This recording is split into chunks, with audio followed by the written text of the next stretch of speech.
Welcome to Ahavas Yisrael Daily. We're on chapter 5.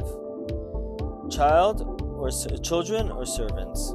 The Gemara Baba Basra Daf 10a points out that sometimes the Torah refers to the Jewish people as children of Hashem, yet at other times we are referred to as servants of Hashem.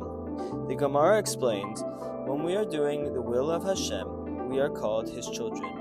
But when we are not doing His will, we are called His servants. The Torah states, "You are the children of to Hashem, your God. You shall not cut yourselves."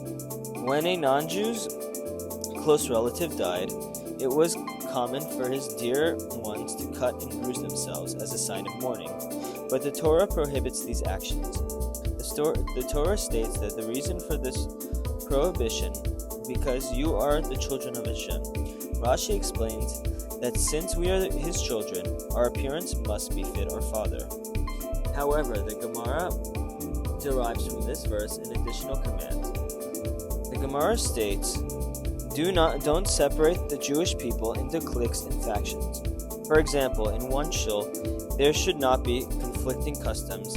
Instead, everyone should join as one and act the same. According to this explanation of the verse, the Pardes Yosef wonders why this verse was prefaced with the declaration that we are the children of Hashem. He explains beautifully. The verse is teaching us that in order for us to be considered children of Hashem, we must be united as one, and not divided into different sects with conflicting opinions and practices.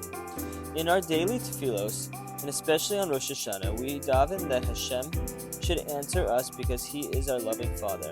However, we can be considered children of Hashem only when we get along with one another and treat each other with brotherly love.